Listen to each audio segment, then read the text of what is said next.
This is Dr. Cynthia Parker in her teaching on the book of Deuteronomy.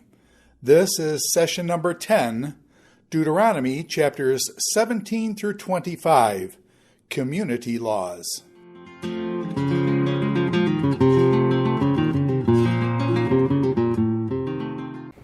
So we are still in the middle of the law code. Now, we started this law code talking about it from chapter 12. And we looked at 12, 13, 14, 15. We've been going in order all the way up to the feasting in chapter 16 and the establishment of leaders in chapters at the end of 16 into 17 and 18. The rest of the law code is quite different. It reads very differently than everywhere else we've been in the law code so far. So as we begin looking at chapter 19, we're looking at a different format to the law code. So in previous chapters, we've had entire chapters, like all of chapter 14, that talks about kosher and dietary laws, or all of 17 and 18 that are talking about leaders. Now, as we move into chapter 19 through 25, now we find a whole scattering of laws. So one chapter isn't just one topic anymore. So there is a little bit of a clustering together of certain laws that have something to do with each other.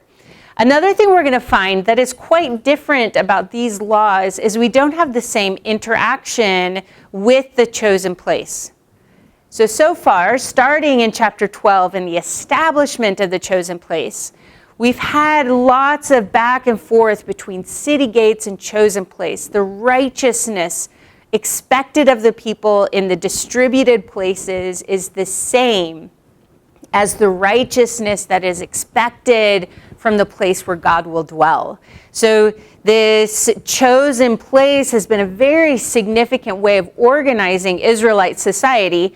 And now we get to chapter 19, and we don't have any references at all to the chosen place. So it's quite different. So in the format, the sound of the laws, and the absence of the chosen place from these texts. What we are going to see, though, is the continuation of the theme that Deuteronomy has been developing. The idea that the Israelites are one. That the you that is both singular and plural.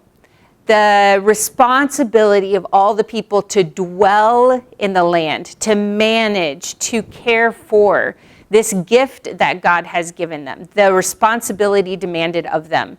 So we see a lot more emphasis in these chapters on the individual and the community and the responsibilities that they both share.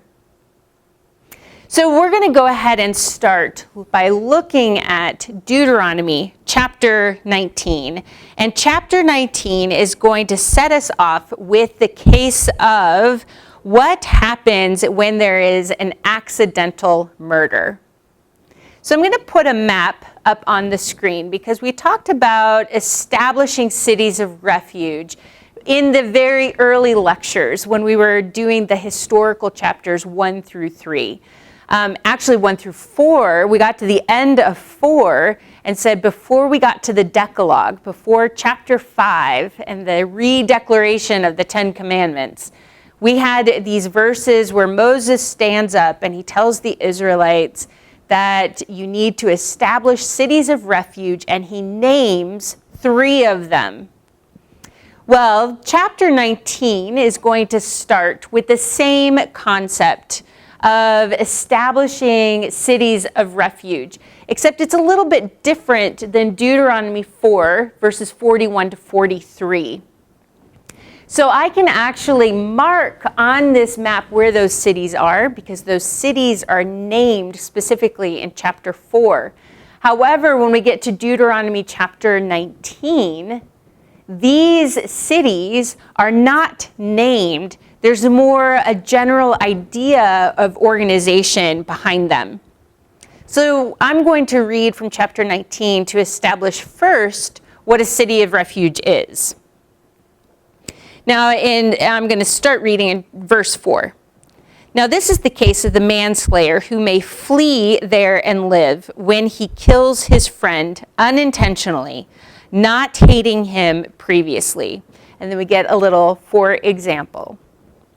As when a man goes into a forest with his friend to cut wood, and his hand swings the axe to cut down the tree, and the iron head slips off the handle and strikes his friend so that he dies, he may flee to one of these cities. Otherwise, the avenger of blood might pursue the manslayer in the heat of his anger and overtake him, because the way is long, and take his life, though he was not deserving of death, since he had not hated him previously.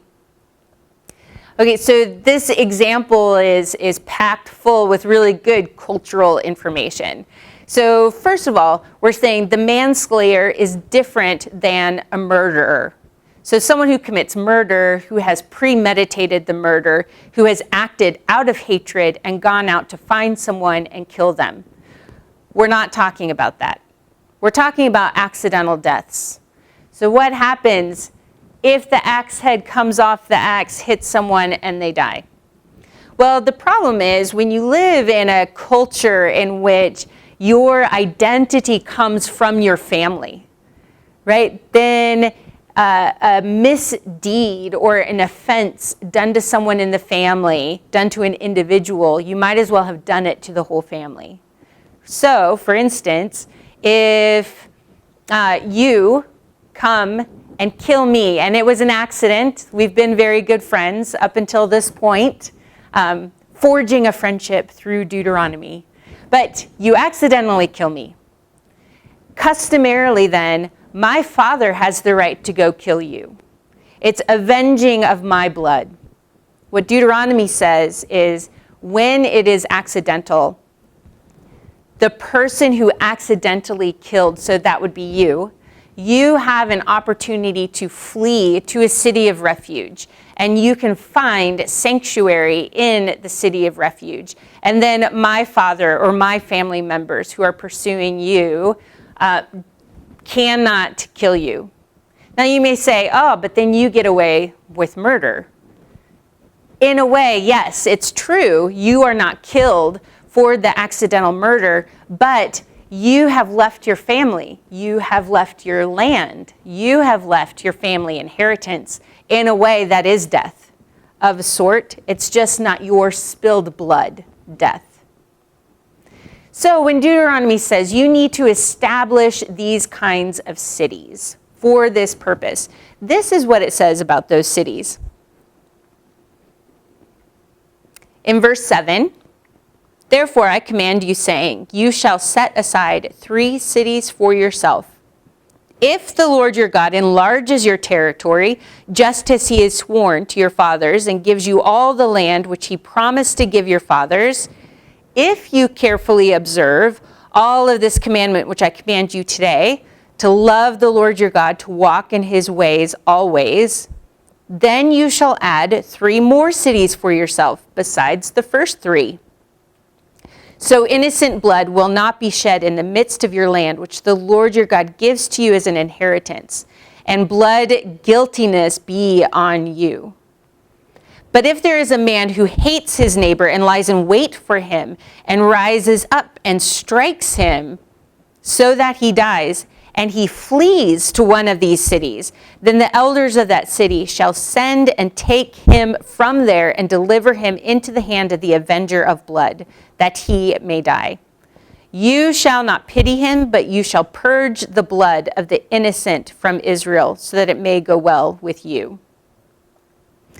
Okay, so again, a murderer, if they have actually intentionally planned this murder, and they murder someone, they cannot then pretend to be a manslayer. They cannot pretend it was on accident and run and hide in a city of refuge. So a city of refuge is really for those who commit unintentional murder.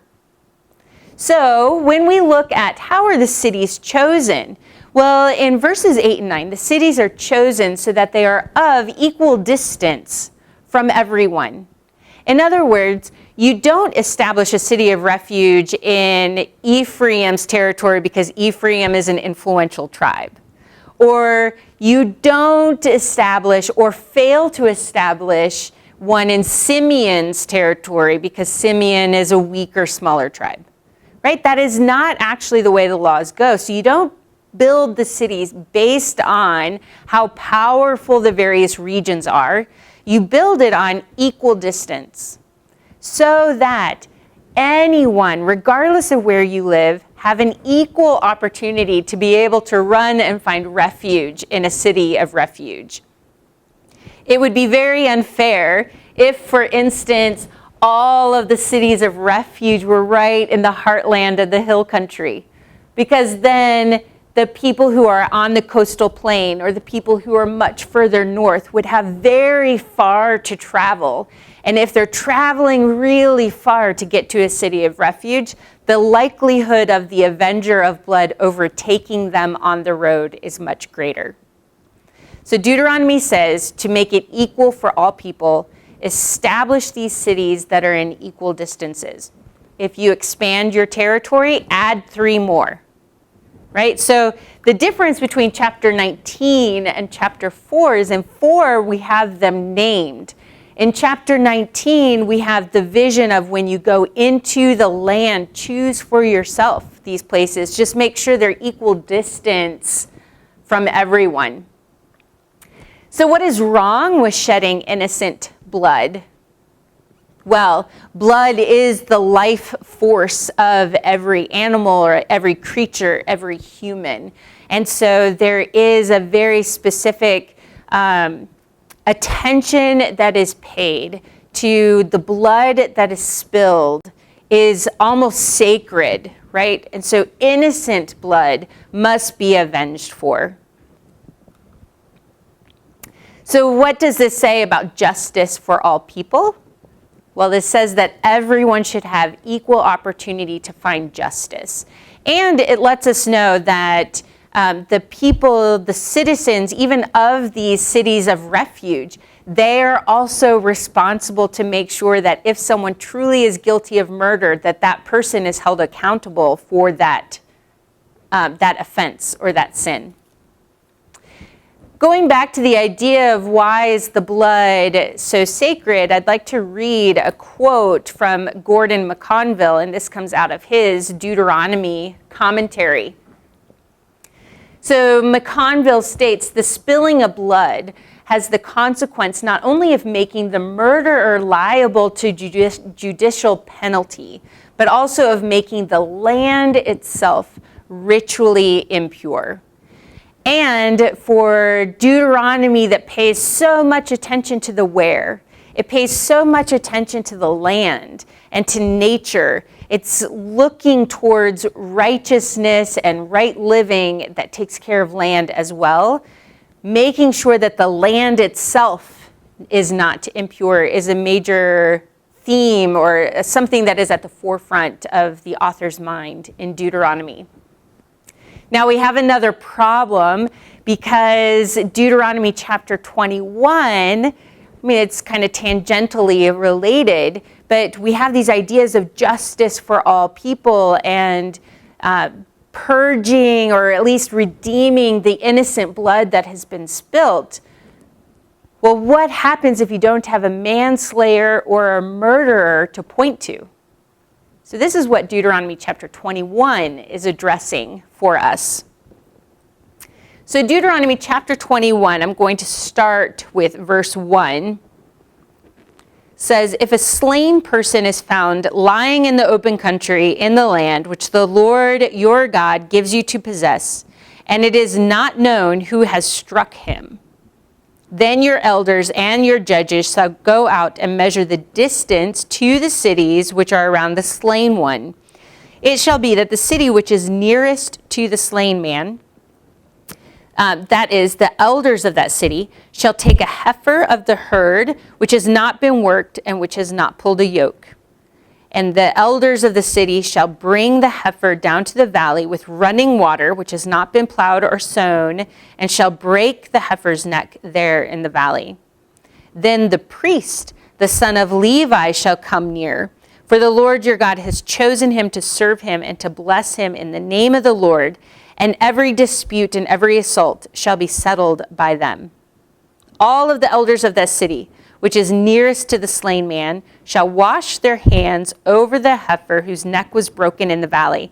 And they shall answer and say, our hands did not shed this blood, nor did our eyes see it. Forgive your people Israel, whom you have redeemed, O Lord. Do not place the guilt of innocent blood in the midst of your people Israel, and the blood guiltiness shall be forgiven them. Okay, so what is the problem? A murder has been committed. Innocent blood has been shed. The land of Israel, all that is in the midst of Israel, land and people, Israel, that land has been tainted. Something has to happen to redeem that innocent blood. And if they don't have anyone to blame, who is it that takes responsibility for that? Well, it is the leaders of the community who come out, those who are closest to where that murder happened. But notice it's not just the judges who show up. It's not just a representative from the city gates who goes. It is also a Levite, so someone who is concerned with the sacredness of all of Israel. So a representative of those who serve before God at the chosen place. So we have Levites who show up, and we have leaders of the people who show up, and they take responsibility, and they ask for God's forgiveness over the shed blood that has been shed. It's a way of redeeming the larger Israelite population and a way of redeeming the land as well. Although this seems to be a little bit of a law that is too old for us to really care about now, this strikes me all the time for modern day application. I just always wonder what would happen if in our cities, in our neighborhoods, if the community leader showed up every time someone died and took responsibility and said, it is our community, this happened on our watch. We now are trying to redeem that together. What an amazing thing that would be as an example to the larger community about the type of place that we are trying to build, the type of society that we are trying to build. So moving on from the idea of finding cities of refuge, now we're going to discuss warfare, which is always a tricky subject when it comes to Old Testament law. We're looking specifically at warfare as it is discussed in chapter 20. There are other laws that have to do with warfare.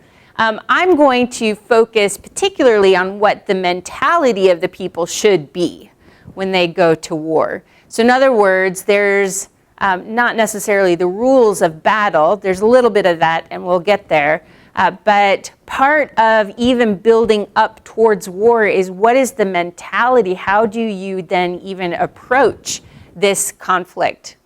So we're looking at chapter 20. So in verse 1 it says, when you go out to battle against your enemies and see horses and chariots and people more numerous than you, do not be afraid of them, because the Lord your God, who brought you up out of the land of Egypt, is with you.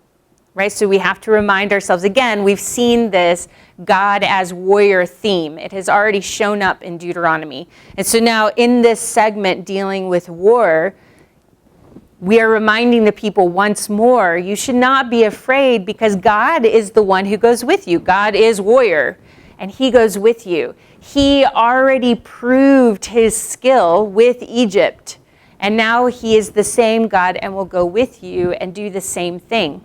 So since the war actually doesn't depend on you, your righteousness, your strength, the amount of horses and chariots that you have, it doesn't have anything to do with you. Therefore, it says in verse 2, when you are approaching the battle, the priest shall come near and speak to the people. He shall say to him, hear, O Israel, you are approaching the battle against your enemies today. Do not be faint-hearted. Do not be afraid or panic or tremble before them. For the Lord your God is the one who goes with you to fight for you against your enemies, to save you. The officer also shall speak to the people, saying, who is the man that has built a new house and has not dedicated it? Let him depart and return to his house. Otherwise he might die in battle, and another man will dedicate it. Who is the man who has planted a vineyard and has not yet begun to see its fruit? Vines usually take about 5 years. 3 years, but 5 years to really produce good fruit. Let him depart and return to his house. Otherwise he might die in battle, and another man would begin to use its fruit. And who is the man that is engaged to a woman and has not married her? Let him depart and return to his house. Otherwise he might die in battle, and another man would marry her.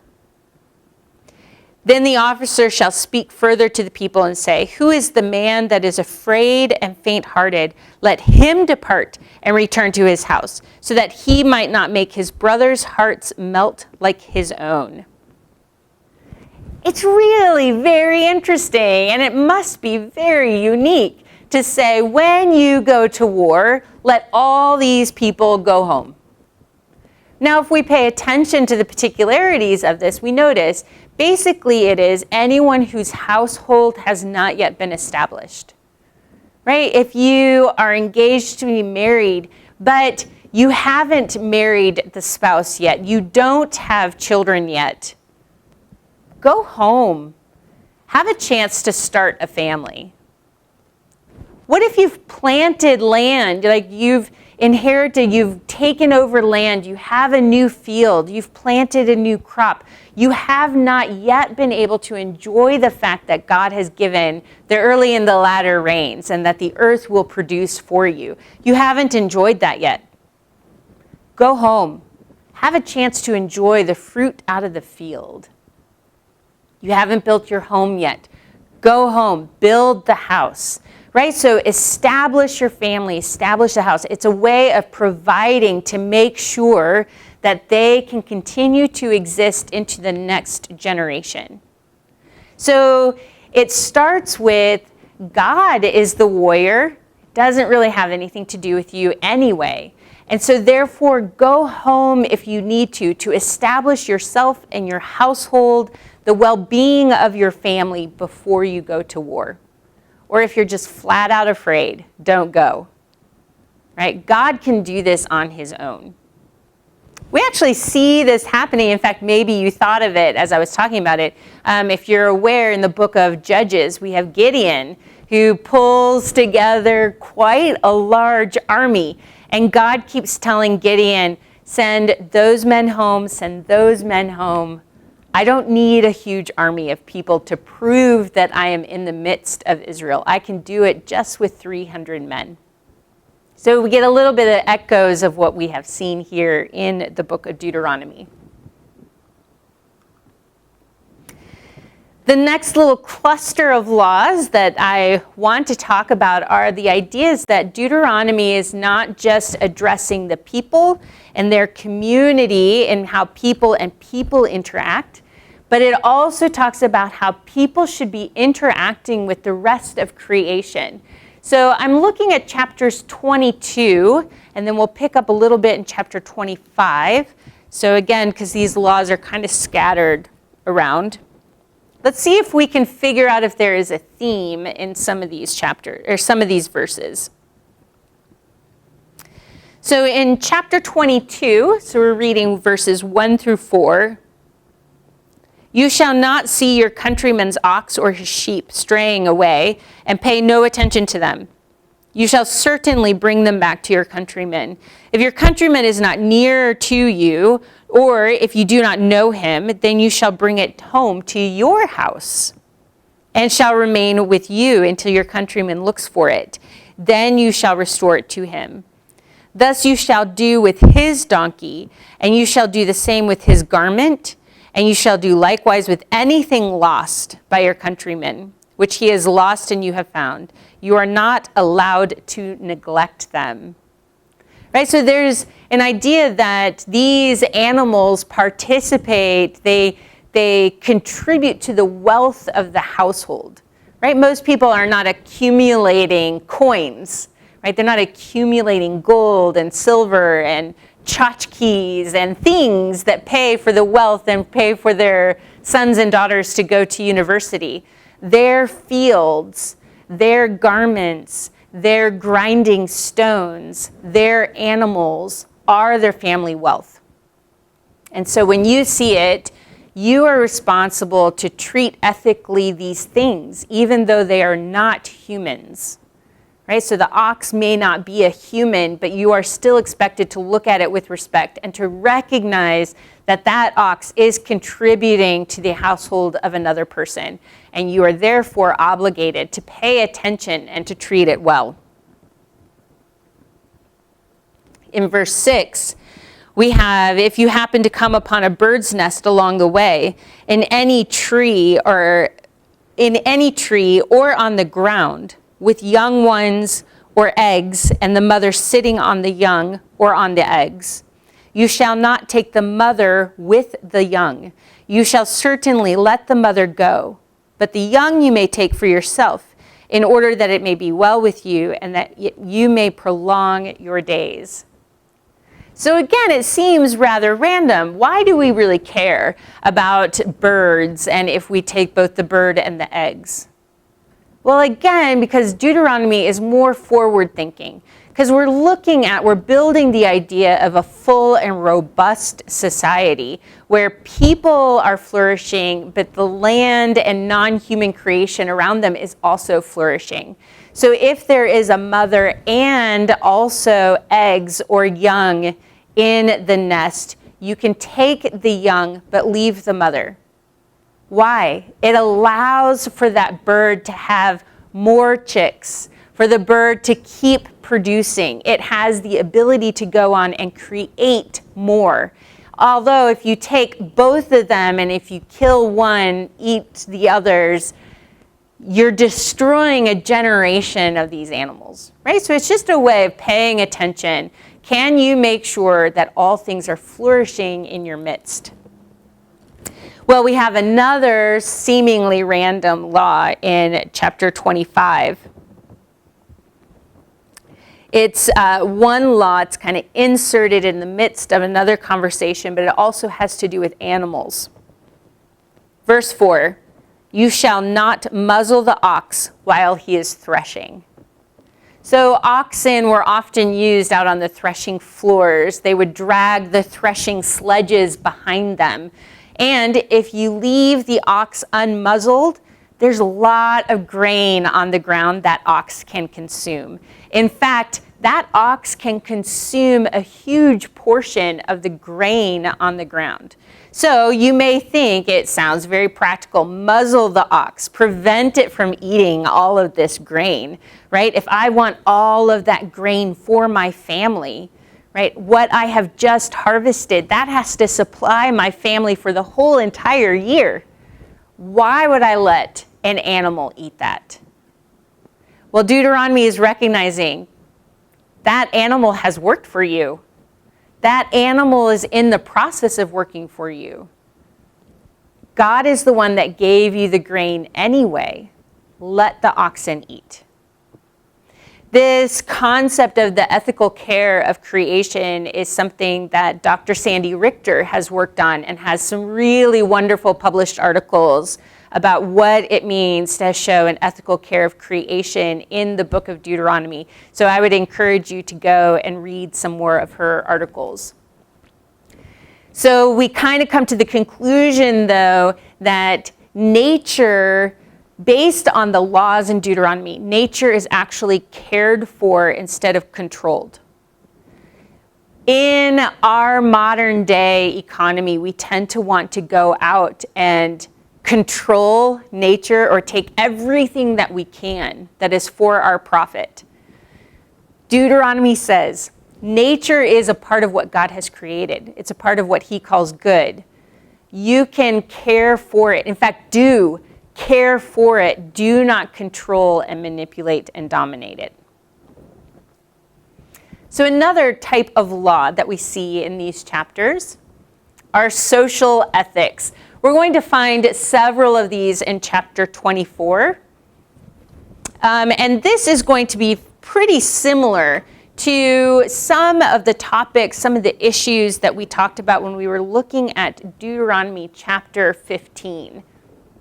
So I broke them down based on what you see on the screen, based on certain types of topics. So we'll go through these one by one. So first we have in chapter 24, verse 6, and then again in 10. So in verse 6 of chapter 24, it says, "No one shall take a hand mill or an upper millstone in pledge, for he would be taking a life in pledge." In verse 10, so this is a related topic, it says, "When you make your neighbor a loan of any sort, you shall not enter his house to take his pledge. You shall remain outside, and the man to whom you make the loan shall bring the pledge out to you. If he is a poor man, you shall not sleep with his pledge. When the sun goes down, you shall surely return the pledge to him, that he may sleep in his cloak and bless you, and it'll be righteousness for you before the Lord your God." Right, so the laws are, if there are the poorest of the poor who are among you, do not take their livelihood away from them.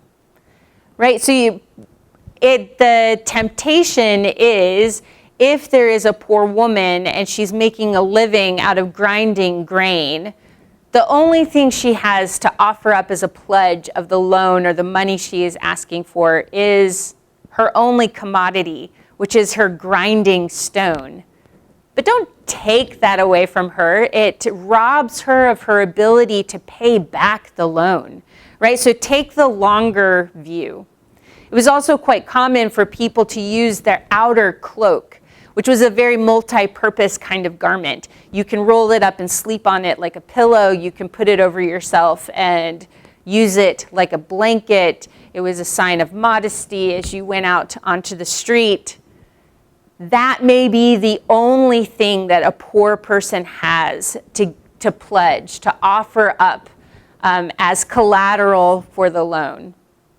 But don't take that. You can take it symbolically, but when it comes time for night and they have need of it, give it back to them. Let that be part of the generosity that you share. There's also quite a lot to be said about paying wages. So in verses 14 and 15, "You shall not oppress a hired servant who is poor and needy, whether he is one of your countrymen or one of the aliens who is in your land, in your towns. You shall give him his wages on his day before the sun sets, for he is poor and sets his heart on it, so that he will not cry against you to the Lord and it become a sin in you." So interesting to notice that the law related to paying servants is not just Israelite servants, not just Israelite employees, but even the ger, even the other person, even the foreigner who may not own land among you, but is living in your midst. Both of them get treated the same and are treated and given the same kind of wage. And because they are poor, they probably need the payment every single day as a day laborer. They need to be paid so that they have food that they can eat later that evening. Right? So don't withhold them. Don't manipulate the power that you have over them. Right? So make sure that you are paying them a fair wage and a fair price and in a very timely manner. We also have an idea that everyone receives the same kind of justice. So we touched on this a little bit when we were looking at the end of chapter 16 and the beginning of chapter 17. But we'll read again. So this is also Deuteronomy 24.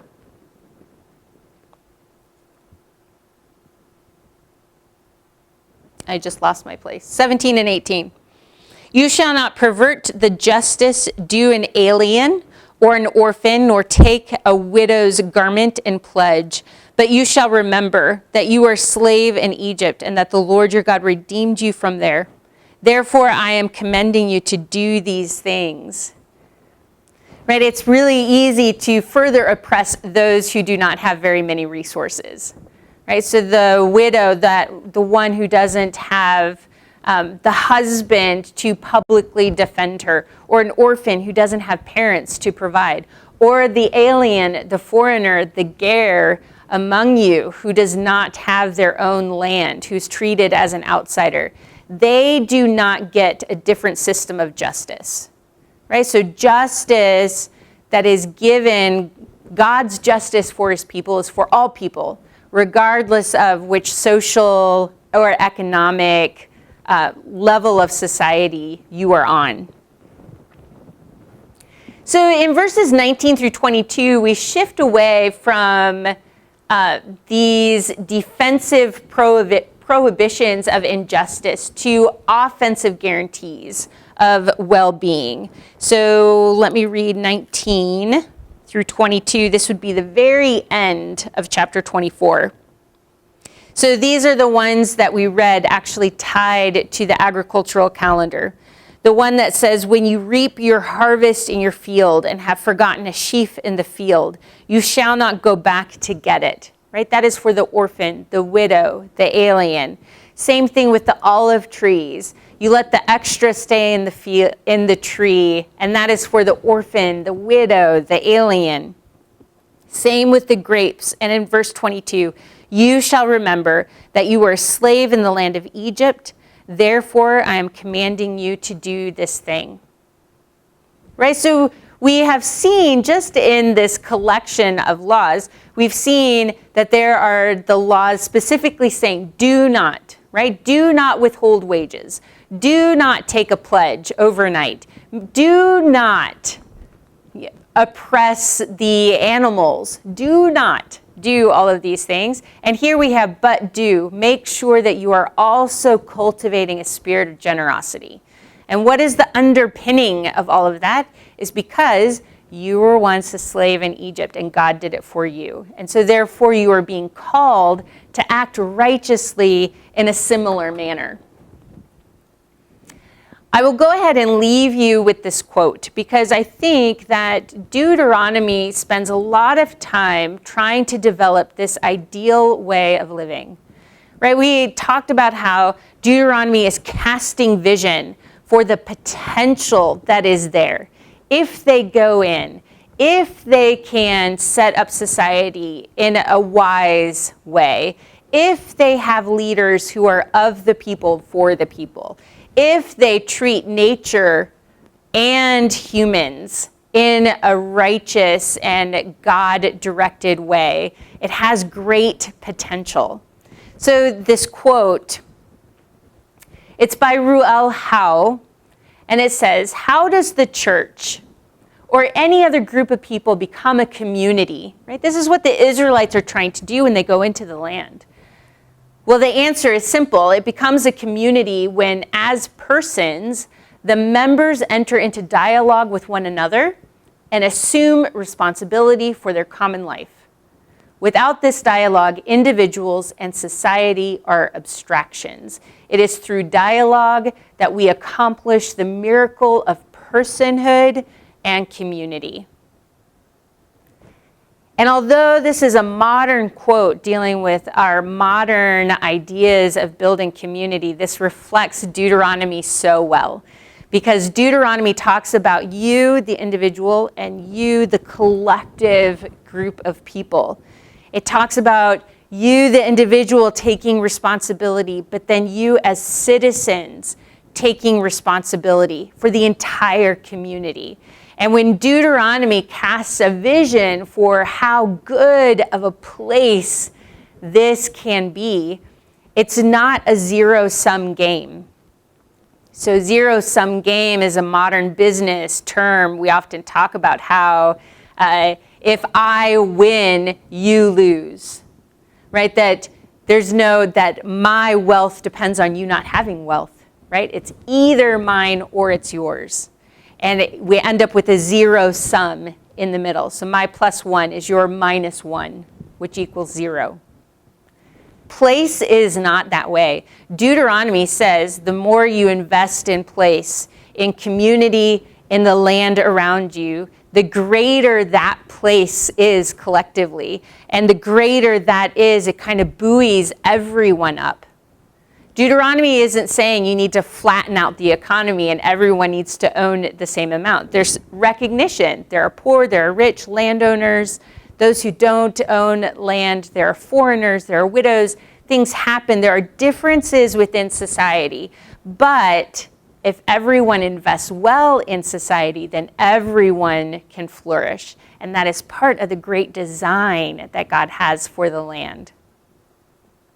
When we go on to chapter 26, we will talk about the festivals that the people participate in once they step foot over the Jordan River and enter the land.